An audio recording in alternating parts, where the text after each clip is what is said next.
PSO کے MD Pakistan state oil کے MD لگائے گئے اور وہ غلط لگائے گئے. تو اب ہم انتظار کر رہے ہیں کہ کوئی آدمی آ کر عدالت میں یہ کہے کہ کیا غلطی ہم سے ہوئی ہے. 4 ہم حضرات ہیں اور پچھلے یہ 5واں سال ہے کہ ہم ان عدالتوں میں پھر رہے ہیں. تو انصاف کا تقاضا کہاں گیا, انصاف کہاں گیا, یہ آج کسی کو نظر نہیں آتا. یہ بد نصیبی ہے. اور جب آج کے افسران ان افسران کی حالت دیکھتے ہیں تو کوئی شخص بھی کام کرنے کو تیار نہیں ہے. اس بات کا کسی کو احساس نہیں ہے. بہت سے جج جب یہ کیس چل رہا تھا ان عدالتوں سے ریٹائر ہو کے چلے گئے, کوئی ٹرانسفر ہو گئے, کیس وہیں پڑے ہیں. تو میرا سوال یہ ہے کہ ہم صرف یہ کہتے ہیں کہ ان کیسوں کو چلائیں, پاکستان کے عوام کو دکھائیں یہاں پر کون سی کرپشن ہوئی ہے, کون سا غلط کام ہوا ہے. ہمیں بار بار عدالت میں کہا جاتا ہے کہ اس کیس میں کرپشن کوئی نہیں ہے. تو پھر ہوا کیا ہے, میں یہ بتا دیں, یہ آج تک کوئی بتا نہیں سکا کہ ان کیسوں کی حقیقت کیا ہے. اور یہ بدنصیبی ہے کہ آج نیب جیسا ادارہ ملک کے اندر موجود ہے جس کا مقصد صرف سیاست کو توڑنے اور جوڑنے کا کام ہے اور کچھ نہیں ہے.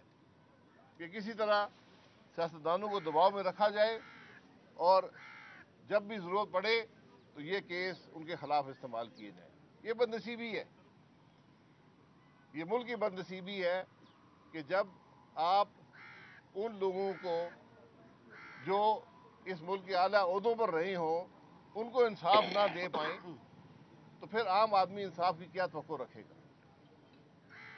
یہ معاملہ ذرا میں امید کرتا ہوں کہ موجودہ چیف جسٹس کا نوٹس لیں گے. نیب کے چیئرمین بھی نہیں ہیں, وہ نوٹس لیں اور ان کے اختیار میں ہے کہ ان کیسوں کو یا پروسیکیوٹ کریں, یہاں پر وٹنسز آئیں بات کریں, یا ان کیسوں کو ختم کریں. یہ مناسب نہیں ہے, یہ انصاف کا تقاضا نہیں ہے کہ لوگوں کی زندگیاں سالہ سال 5-5, 8-8, 10-10 سال وہ رکی ہوئی ہیں, نہ کاروبار کر سکتے ہیں, نہ کوئی اور کام کر سکتے ہیں, نہ نوکری مل سکتی ہے. یہ انصاف ہوتا ہے؟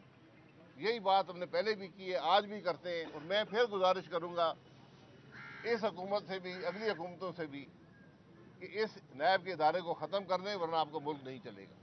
جناب نواز شریف صاحب آ گئے ہیں, آپ استقبال کے لیے نہیں گئے, کیا آپ کو بلائیں گے؟ جی استقبال کے لیے بلایا نہیں جاتا. استقبال وہ سیاسی بات. جی آپ گئے نہیں استقبال کے لیے؟ نہیں, میں وہاں نہیں تھا جناب. یہ بتائیں سر, آپ تو عوامی آدمی ہیں, جی عوامی اجتماعات میں رہنے سے آپ کی خوشی دیکھتے ہیں, تو یہ بڑا اجتماع ہوا ہے اس میں آپ جو نہیں گئے, آپ کو اجتماع اتنا بڑا اچھا نہیں لگا, یا میاں صاحب کی آمد اچھی نہیں لگی؟ میرے بھائی, اجتماع میں جانا ضروری نہیں ہوتا, ہر اجتماع میں جانا.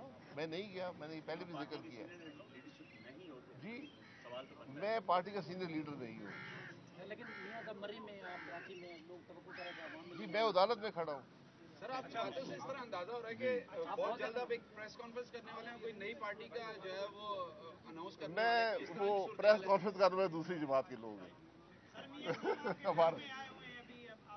جی جب حکم فرمائے گی. جی اچھا یہ بتائیں سر, اگلی یہ جو فیصلہ ہے ملٹری کورٹ کو ختم کر دیا گیا ہے, تو آپ اتفاق کرتے ہیں سپریم کورٹ کے اس فیصلے کے ساتھ؟ میں پہلے کہتا رہا ہوں کہ کوئی سٹینڈنگ ملٹری کورٹ نہیں ہے, کم از کم میری نالج میں نہیں ہے. ہو سکتا ہے خواجہ نوید صاحب بتا دیں کوئی ہے یا نہیں ہے. ملٹری میں کورٹ مارشل ہوتا ہے, ایک سمری کورٹ بنایا جاتا ہے, وہ کورٹ مارشل کرتا ہے. اس میں کچھ جورسڈکشنز ہیں جہاں پر سویلین اگر ملوث ہو کسی ایسے معاملے میں کسی فوجی افسر کے ساتھ تو اس کا آپ کر سکتے ہیں, اس کو وہاں پہ ٹرائل کر سکتے ہیں, اور ماضی میں ہوئے بھی ہیں. لیکن اب سپریم کورٹ نے واضح انسٹرکشنز دے دی ہے کہ یہ ٹرائل نہیں ہو سکیں گے, تو پھر جو بھی دوسرا عدالت ہے اس کے اندر وہ ٹرائل ہو جائے گا. اچھا شاہد صاحب, آپ نیب قوانین پر پہلے بھی تنقید کرتے رہے, اب بھی تنقید کرتے ہیں, لیکن جب آپ وزیر اعظم تھے, بطور وزیر اعظم تو آپ نے اس قانون کو ریپیل کرنے کی کوشش نہیں کی, یا بلکہ اٹیمپٹ کوئی کی نہیں آپ نے. دوسرا یہ سپریم کورٹ نے ایک نئی نظیر بنا دی ہے کہ ایک لائف کوریج کا سلسلہ ووٹ ڈرائیو, تو آپ کی ایک ڈیمانڈ ہوتی تھی, آپ ڈیمانڈ کریں گے؟ جی بالکل, میں ابھی آپ سے سامنے کہہ چکا ہوں کہ یہاں بھی کیمرے لگائیں اور لائیو بتائیں لوگوں کے ہو کیا رہا ہے.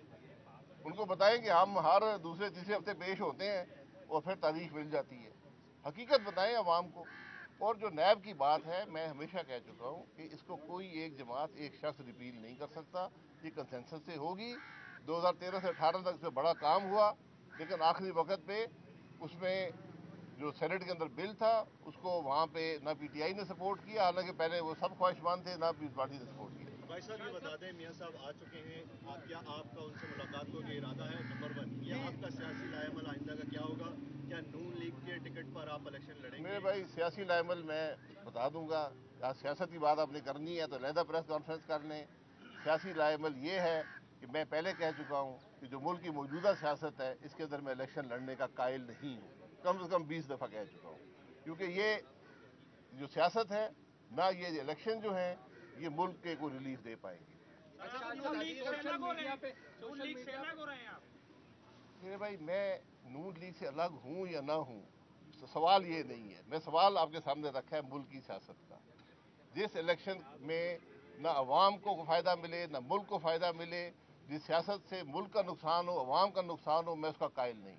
अच्छा सर, ये बता दीजिएगा 76 साल गुजर चुके हैं, मुख्तलिफ सियासी अदवार गुजरे, सियासी जमातें सामने आई हैं, ये बताइएगा एस्टेब्लिशमेंट, आप जो मौजूदा इस वक्त सियासत चल रही है उसमें एस्टेब्लिशमेंट की इन्वॉल्वमेंट बहुत ज़्यादा हो गई, इस वजह से आप थोड़ी सी सियासत से अलग हुए हैं या कोई और मामला है? नहीं, देखें, मैंने कहा ना, जो सियासत मुल्क के हक में ना हो, अवाम को रिलीफ ना दे सके, मैं उसका कायल नहीं। सर आपसे लोग सवाल इसलिए कर रहे हैं कि आप 11 खिलाड़ियों में शामिल होते थे नून लीग की, इसलिए थोड़ा सा दूर है। मैं 11 खिलाड़ी में नहीं था, मैं दूसरे नंबर पे था। मैं देखिए, ये सियासत जो होती है ये आपका अपना काम होता है। मैं हमेशा सियासत को जिम्मेदारी समझा है और उसी को इस तरह काम किया है। जब मैं जिम्मेदारी पूरी ना कर सकूं, जब मैं जिस बात का कायल ना हूं, उसमें हिस्सा नहीं लेता। शायद साहब ये सवाल बार बार इसलिए आ रहा कि एक री इमेजिनिंग पाकिस्तान का एक गलगला उठा, पूरे पाकिस्तान में आप लोगों ने सेमिनार्स किए, फिर अचानक नई पार्टी का शोर शुरू हो गया, फिर अचानक पता चला जी आप मियां साहब से मुलाकात के लिए लंदन पहुंच गए, उसके बाद दाएं दाएं फिश। ये आपकी एक सोच है। री इमेजिनिंग पाकिस्तान इसलिए था कि जगाया जाए इन जमातों को कि जागे और मुल्क के हालात को देखें कि मुल्क कहाँ पर है।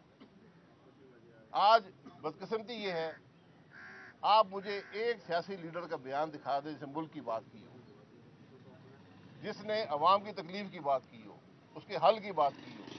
आज बात सिर्फ होती है इक़्तिदार की, इक़्तिदार में कैसे आएंगे, हर कीमत पर आएंगे। ये सियासत का मैं कम से कम कायल नहीं। अच्छा सर, जो हो गई बात। आप जब तकरीरें नहीं सुनते किसी की तो आपको कैसे पता कौन सा सियासतदान क्या कहता है? आपसे पता चल जाता है। क्या बात करते हैं, आज़ादी सियासत भी है इस मुल्क में? आज़ादी सहाफ़त है। आज़ादी सियासत जितनी आज़ादी सहाफ़त है इतनी आज़ादी सियासत है। अच्छा, ये चीज़ें बेहद जुड़ी होती है। मौसम तब्दील हो रहा है मुल्क का, कुछ सियासी मौसम की तब्दीली नजर आ रही है आपको बतौर एक सीनियर? मैंने कहा सियासी मौसम की तब्दीली से क्या होगा? क्या मुल्क के मसाइल हल होंगे?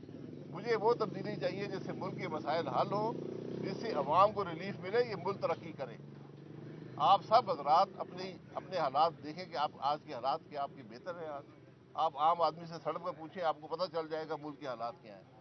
इसको हल करने के लिए कोई कोशिश हो रही है? मुझे तो नजर नहीं आती। नहीं, आप वज़ीर आज़म रहे तो आप बताएं, कोई हल बता दें। मैंने री इमेजिनिंग पाकिस्तान में हर रोज हल बताया है।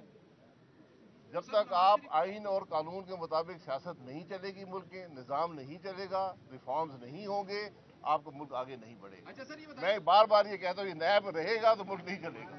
इलेक्शन का बताइए, नवाज शरीफ साहब ने दावा किया है कि अब हम आगे सियासत में चेंज भी आएगी और ये मुल्क तरक्की भी करेगा, बहुत सी नई पॉलिसीज जो है वो अपने साथ लेके आए। आप इत्तेफाक करते हैं? ठीक बात है जी, अच्छी बात है। मैं कह रहा हूँ पॉलिसीज आए, अवाम के सामने आए, उनको हल बताएं कि हल क्या है, रास्ता क्या है। और मैंने बार बार कहा है कि अगर आज मुल्क के सियासतदान, मुल्क के अस्करी लीडरशिप, मुल्क की जुडिशल लीडरशिप इकट्ठी नहीं बैठेगी, मुल्क के मसाइल का हल नहीं निकलेगा। ये बात याद रखें। आज अगर हमको मुल्क का एहसास हो, ये 6-7 लोग हैं, 8 लोग हैं, 10 हैं, जितने भी हैं, एक टेबल पर अवाम को बैठे हुए नजर आए, उनकी तकलीफ की बात करते हुए नजर आए, मुल्क के मसाइल का हल ढूंढते हुए नजर आए, फिर मुल्क आगे चलेगा। वरना हमने माजी में भी बहुत मार खाई है, इसके बाद भी मार पड़ेगी। आपकी सियासी बसीरत क्या कहती है? क्या इलेक्शन अगले 3 महीने में, 6 माह में आप होता हुआ देख रहे हैं? ये मेरी सियासी बसीरत का काम नहीं है, ये कानून और आइन का काम है। आइन के तहत इलेक्शन होंगे, इलेक्शन कमीशन ने कराने हैं।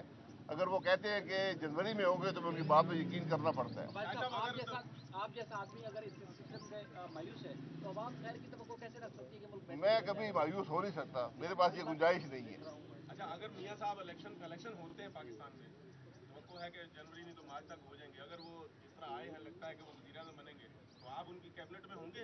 नहीं, मैं देखिए, मैंने पहले कहा कि मैं सिलेक्शन का कायल नहीं हूँ, कैबिनेट में कैसे हो? सदाकत अब्बासी साहब वहाँ से इलेक्शन लड़ेंगे। वो कायल हो गए अब। अच्छा सर, ये 8-10 लोगों की आपने बात की है कि 8-10 बस लोग ठीक साथ है। बैठे हैं टेबल पे, जी। तो उसमें खान साहब की भी आप ये मांग जी, करेंगे सब कि जो रिहा पॉलिटिकल लीडर्स हैं, रिहा हो या ना हो, पेरोल पे आ जाएं, लेकिन बैठना पड़ेगा।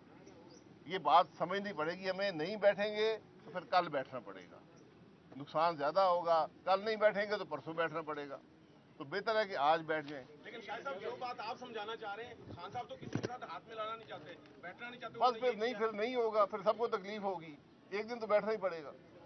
आजकल ठीक है, पेरोल के बजाय पेरोल पे ज्यादा होते हैं सर। है? आजकल